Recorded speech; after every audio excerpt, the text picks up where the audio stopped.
कोयलांचल धनबाद एक बार फिर से शर्मसार हुआ है और इस बार जो घटना हुई है उसमें एक शिक्षक और छात्रा के रिश्ते को तार-तार किया गया है। महज एक बिंदी लगाना एक बेटी को भारी पड़ गया, उसे चाटा लगी और उसने घर में जाकर आत्महत्या कर ली। इस घटना के बाद कोयलांचल धनबाद के सड़कों पर छात्र संगठनों की नारेबाजी देखने को मिल रही है, आंदोलन देखने को मिल रहा है, अभिभावक नाराज हैं, सभी लोग परेशान हैं।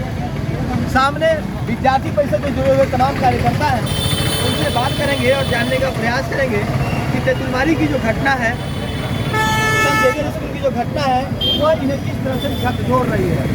सबसे पहले आप बताइए कि यह घटना जब आप लोगों ने सुनी तो क्या पहली प्रतिक्रिया क्या थी आप लोगों की?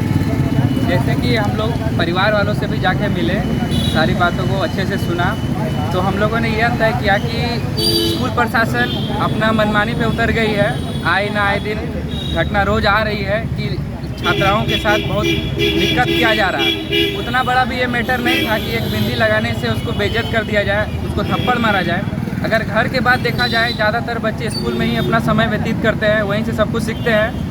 अगर वहाँ के शिक्षक ही अगर बच्चों के साथ अगर ऐसा तानाशाही करेंगे तो बच्चे क्या करेंगे। यहाँ पे जब आए तब पता चला कि 7 बजे उसका मतलब सोमवार, मंगलवार और बुधवार को उसका इंग्लिश ग्रामर क्लास होता है और लड़का और लड़के का अलग अलग क्लास है, इसलिए और बाकी दिन 3 दिन लड़कों का होता है। तो 7 बजे वो स्कूल गए, इंग्लिश ग्रामर क्लास करके आ गए सोमवार को। तो इंग्लिश क्लास करके नीचे आई, असेंबली में जब प्रेयर हो रहा था तो आई तो देखी मैम आ रही है, बिंदी लगाई थी बस और कुछ नहीं। तो बिंदी लगाई थी, देखी कि मैम आ रही तो उसको देख के निकाल के फेंक दी और मैम देखी कि वो निकाल के फेंक दी तो कुछ रिस्पेक्ट करती है, कुछ डरती, इसीलिए ना निकाल दी। तो फिर मैम आके उसको सबके सामने कॉलर पकड़ के 2 थप्पड़ मारी और उसके बाद प्रिंसिपल सर के पास लेके गया और प्रिंसिपल सर कुछ बात सुने भी नहीं और उसको बोले कि जाओ तुम मेरा स्कूल से निकल जाओ और तुमको कल ट्यूशन TC दे देंगे।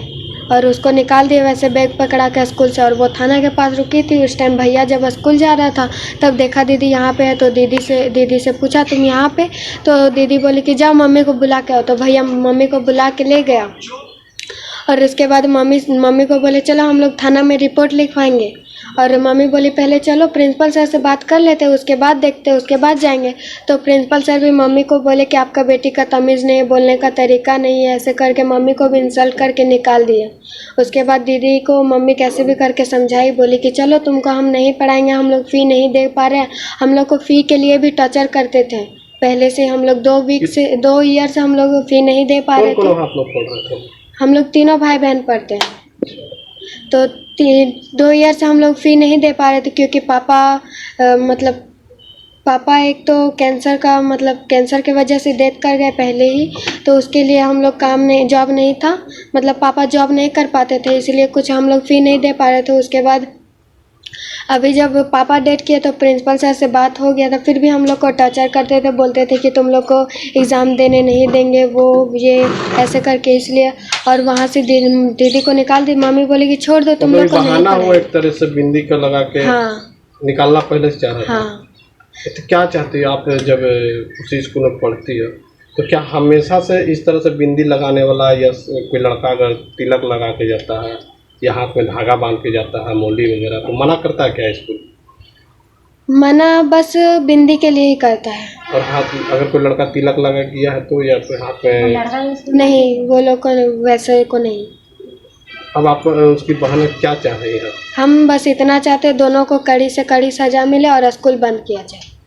ये सामने का वो कमरा है जहां पर 10वीं की जो छात्रा बहन उषा थी, जिसका उम्मीद था कि हम भी बड़े होकर के साइंटिस्ट बनेंगे, इंजीनियर बनेंगे, डॉक्टर बनेंगे। लेकिन एक तरफ जहां देखा जाता है सरकारी स्कूल जहां बदहाल है, जहां लोग सरकारी स्कूल में नहीं पढ़ाना चाहते, जो संघर्ष कर करके 2 पैसा कमा लेते हैं, अपने बच्चे को प्राइवेट स्कूल में पढ़ाते हैं। और जब प्राइवेट स्कूल में पढ़ाते हैं तो सेंट जेवियर जैसा स्कूल का चयन करते हैं। और जब अपने बच्चों को आप पढ़ने के लिए भेजते हैं तो आप देखने के लिए आपको मिलेगा जो आपकी हाल की घटना है। यहाँ उषा को प्रताड़ित किया जाता है, उनको थप्पड़ मारा जाता है छोटी सी बात पर कि वो अपने मस्तक में छोटा सा एक बिंदी लगाती है। अरे हम सभी शरणार्थियों का ये संस्कार है, बेटियां तिलक लगाती है, बेटियां बिंदी लगाती है और जो बेटे होते हैं वो मस्तक पर तिलक लगाते ही हैं। पता नहीं इस विद्यालय जो आपका ये मिशनरी विद्यालय उसकी क्या मानसिकता है कि एक तिलक मात्र लगाने से सभी बच्चे के सामने उसको प्रताड़ित किया जाता है, थप्पड़ लप्पड़ थप्पड़ किया जाता है।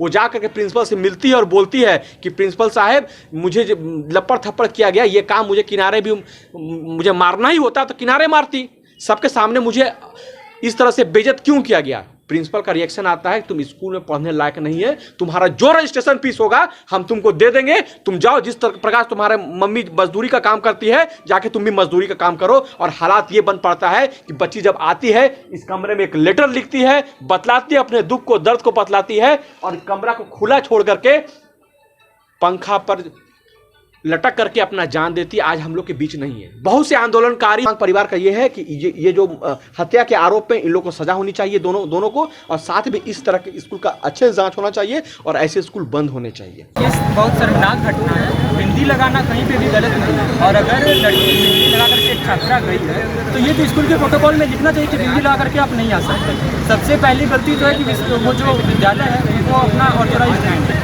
उसका अपना रजिस्ट्रेशन भी नहीं, तो वो ऐसे ही मतलब विद्यालय चले तो उसके तो ऑथोरिटी में कहीं लिखा हुआ है ना कि बिंदी लगा करके नहीं आ सकते।